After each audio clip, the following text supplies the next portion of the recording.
think I got some of the hydraulic problems fixed, but not all of them. Power steering's still goofy. If you noticed in the last video, front axle's actually moving back and forth. I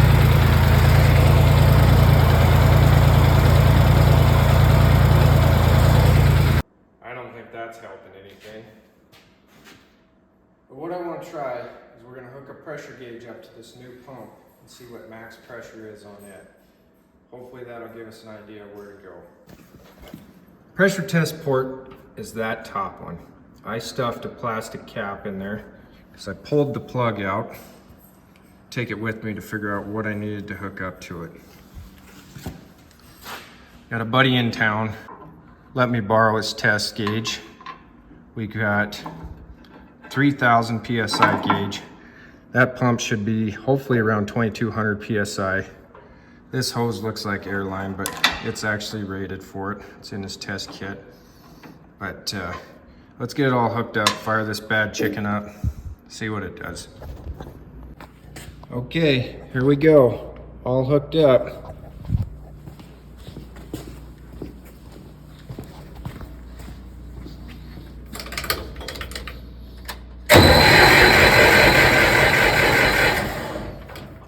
She likes to be choked in the morning.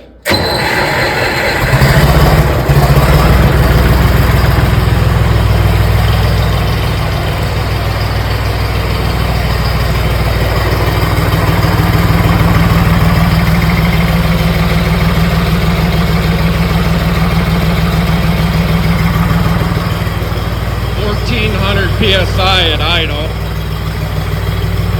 See if I give the low throttle what it does.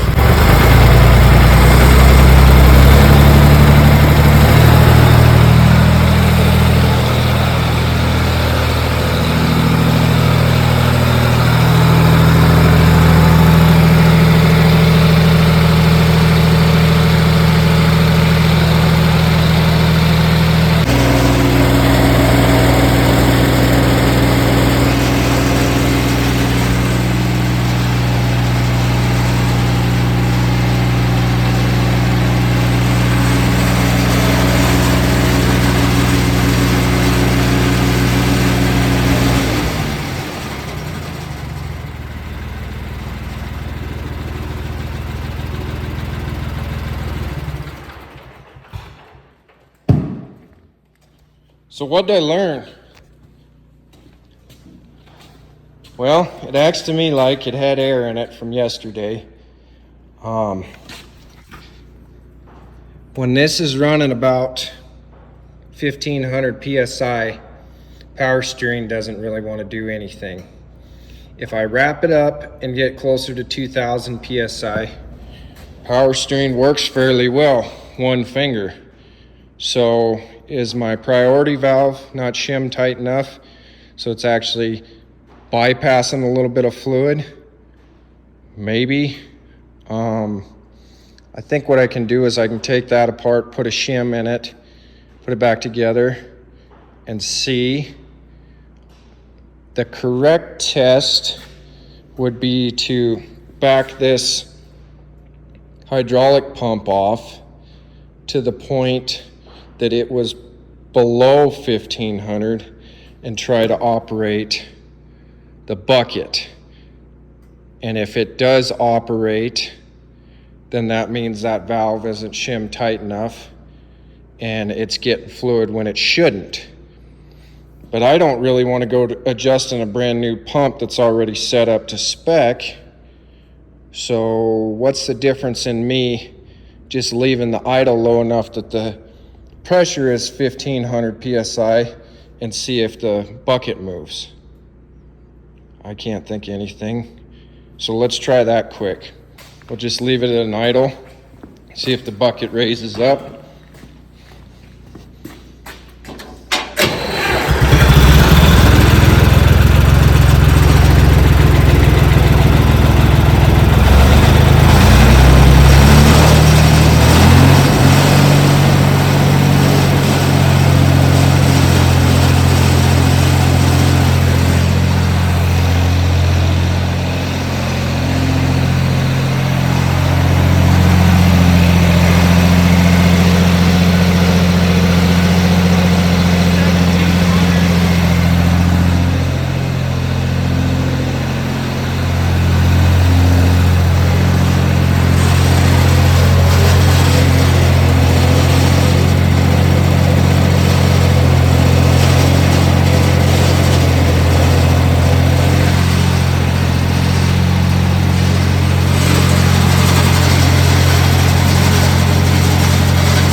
So with that test, tried to put it about 1700 PSI.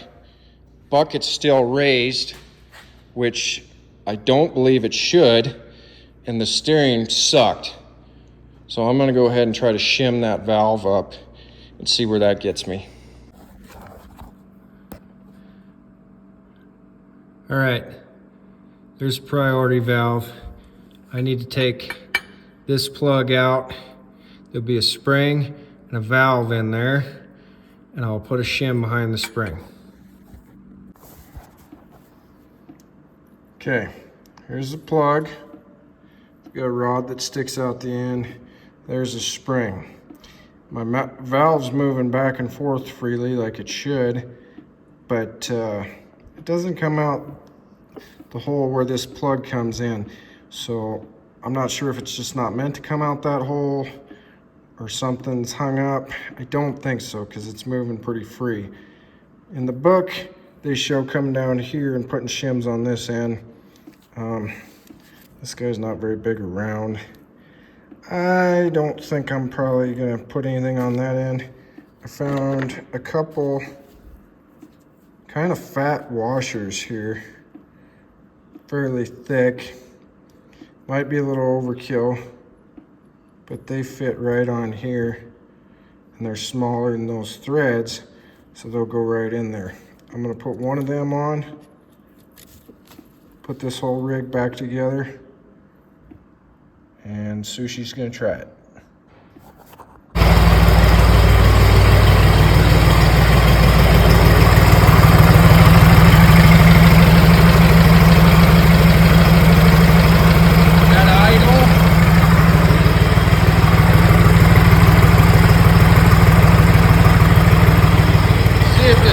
Wants to move and idle.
So that's fairly interesting.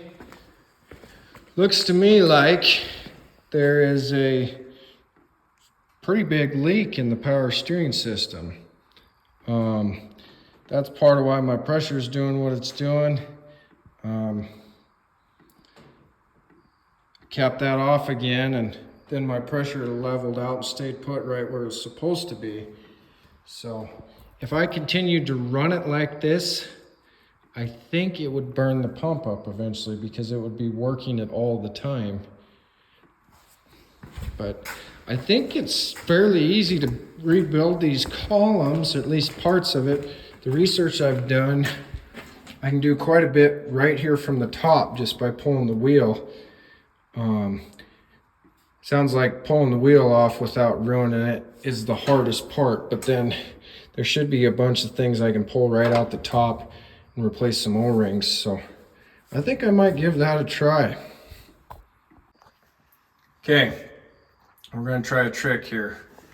Pull the nut and washer off. That was 1 1/8 nut.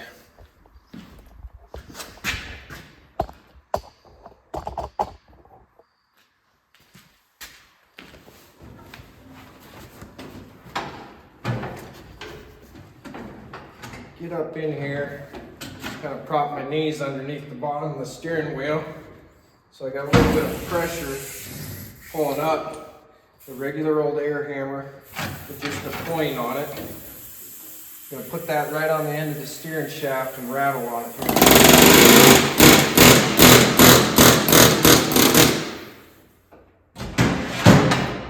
Nothing to it. I can see oil right around the shaft here. Looks like it's been leaking, so I bet we're on to something.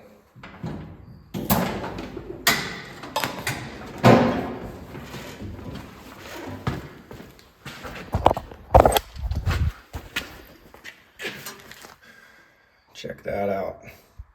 Looks like almost a spanner wrench for across here. Great big nut here. We'll just start pulling it apart slow and see what we find. All right, this is what we got out of there. Big jam nut goes down on here. This guy right here, it spun out. I did both of those, this pair of channel locks. Neither one was super tight nut, and then just grabbed right here. Then I had this cylinder, it's got one hole in it. And then I actually screwed this right up out of the steering gear. This guy here goes down like that. Does not fit tight on there. Not real sure what that's all about. That doesn't seem right. But what I want to do is there's a C-clip right here. I want to pop it off, take this apart. See what's going on in here. There's all sorts of grooves here. This part looks worn. I think these grooves are supposed to be here. I don't know. I've never been inside one of these, so let's tear it apart.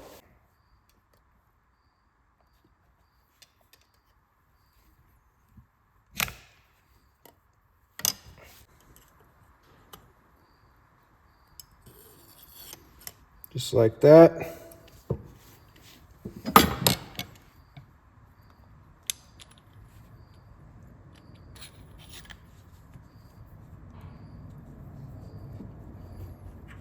Huh. Nice, there's another one.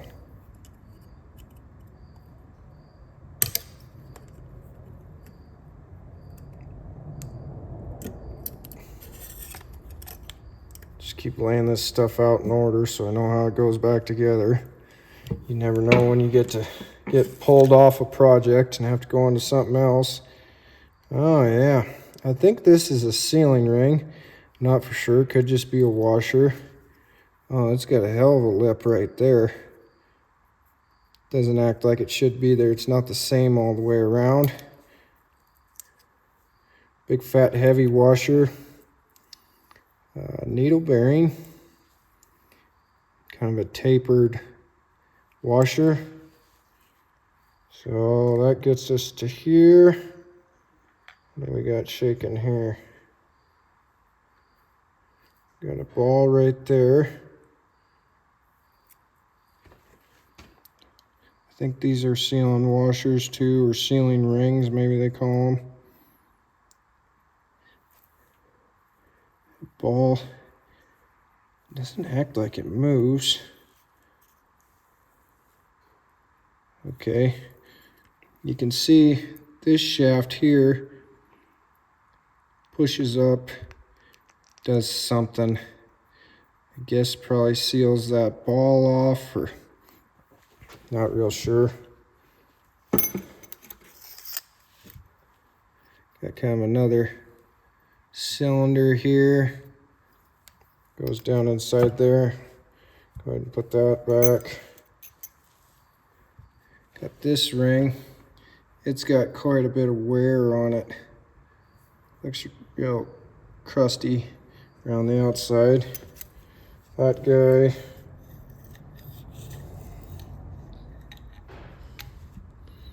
Who the hell ever figured out how to make this work? Must have been on an acid trip or something. I don't know. It's crazy. So now we got these guys. Another cylinder.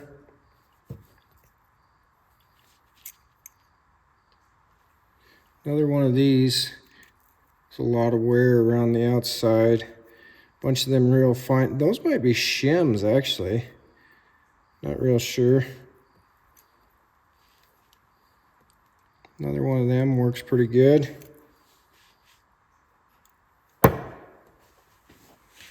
Okay. This is just another stack. Another one of those needle bearings down in there. Don't see any point in pulling that off. No grooves. I got a little bit of rust right here. It's probably not helping much. I bet I can clean that up. It's about coming off with my fingernail almost. I'm gonna have to look in the book and see what I'm missing or what shouldn't have wear. I'm kind of betting I'm gonna need both of these new. And I'm betting they're not cheap. All right, so check this out. Went down through all this, kind of looking and seeing what I thought I might be missing. Didn't really see anything. I ended up looking up a video for 2020 John Deere on YouTube. I'll link to that guy's video if I can figure out how to do it. He gave a pretty good breakdown. And what he was mostly concerned in was number 22, right there. You come down here, O-ring, 6 used. Those go down this bore, and they go around all these valves. Seal it tight. They had problems with it. He explained how you can do that down the housing on the tractor. Don't even have to pull it apart. I don't believe I needed to pull any of this stuff apart for any reason. But I need this seal right here too. Looks like it's a national. Looks like 471267 SSN. I'm gonna get one of those, but come check this out.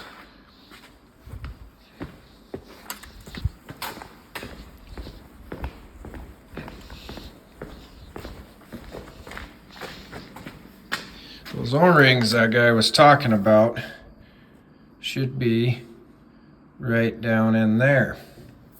Let's see here. See those little pieces along the side in there? They're brown.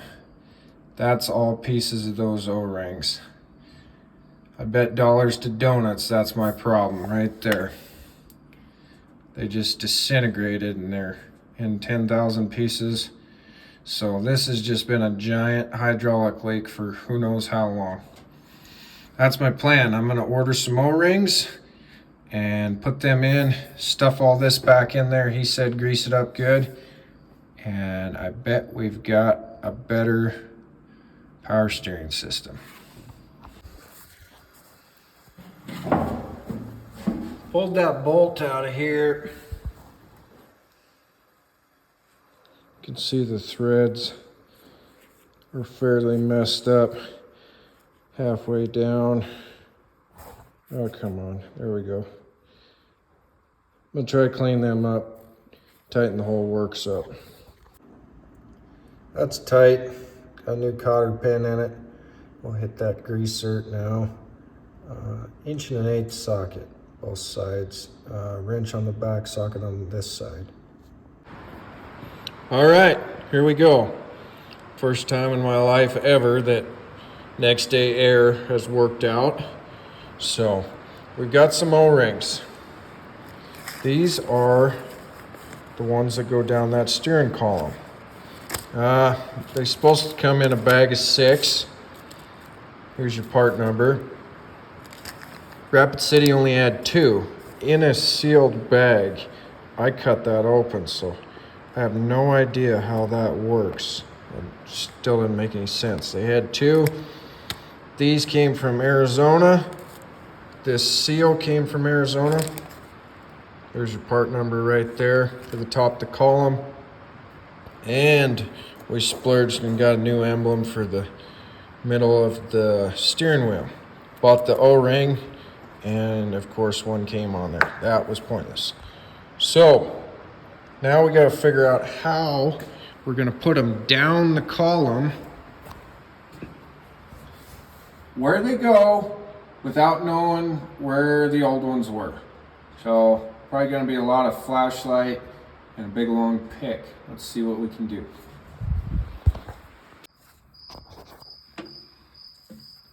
All right. They are all in there. It surprisingly didn't take me very long. I wish you guys could see it better, but they're all down in there, and there's only one spot that they can go. Let's see. There you can kind of see one or two of them. There's 2 different layers of them. They both go around those valves that's right on that steering shaft. This 45-degree angle pick worked the best. I did end up putting one in, and it didn't seat all the way, and I ended up taking this pick and running it around every single groove, and I knocked some of the old O-rings loose. Flushed it all down in the bottom with brake clean. Might be paying for that, but I don't think so. It's all in there anyways, so that's what the filter's for. You only need 6, and I bought 8, and that was intentional. Just because with something as hard as this, I wanted to make sure I didn't ruin a couple and had them. So now time to put the shaft back in. I'm going to coat it with grease, slide it down in there, so I hope I don't tear any O-rings, and put this bad chicken back together. Got a seal to put in on this top cap still too, I guess. All of those O-rings sit right here, here, here, here, here, and here. So that'll kind of give you an idea where they go in there. Not like you can really measure that out or nothing, but that's where they go. There's the old seal, there's a new one. Pry that out of there and drive the new one in. Okay, pressure line's hooked back up. The accumulator, still got a gauge hooked up. We're gonna go ahead, fire this thing up. Steering wheel's back together. We'll see if she's happy.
Snuffed her out.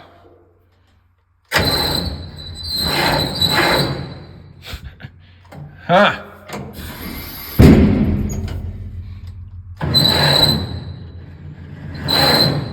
Acts like it's loading up with hydraulic pressure. Maybe I need to give it a second.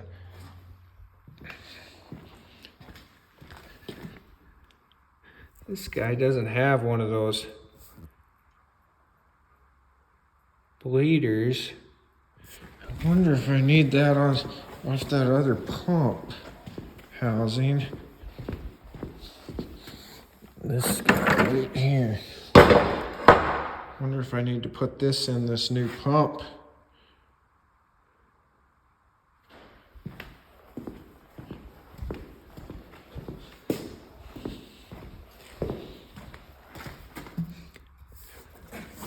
Right there in that port.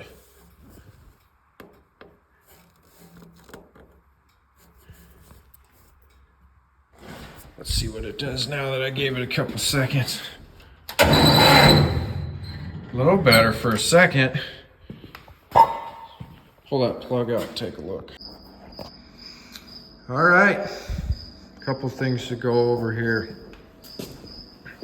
First off,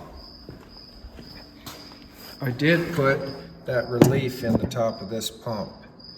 I'm not sure if it was actually necessary. I think my battery charger in the shop gave up the ghost. My battery was low to begin with. And also this alternator's not charging on this backhoe. So I'm gonna pull it off there, take it into town and get it tested. Nobody has one to swap it out with tonight, so it's gonna be middle of next week, and they're $300. So might as well try to test it first, see where that gets us. On a separate note, I ended up pulling that washer out of that priority valve down under here. It's the guy right under that cover. I don't think that was necessary. Steering still works good, hydraulics work good, so I think I had a combination of a bad hydraulic pump and all those O-rings blown out of that steering column. Steering works awesome, actually, so I think we've got all the hydraulic problems sorted out of this old backhoe. So I'm gonna run into town, get those rear tires. Oh, that's a whole nother story on its own. They got one done, can't get the other one, so I need this out of my shop. So I'm gonna go get an old one and a new one, put them on. Then when they get the new tire in, I'll take it back off. But that's just typical small town stuff around here. But this turned out to be a pretty cool deal. I didn't have to spend $700 on a new steering column. The labor wasn't too bad putting those O-rings in, so don't be afraid to tackle that on your own. I haven't tightened the nut down on put the nut back on the steering yet because I wanted to make sure it was in line with the tires. But we'll call this one a wrap on the hydraulic system. Thanks for watching. Just because I think there's somebody stuck around to see just this part.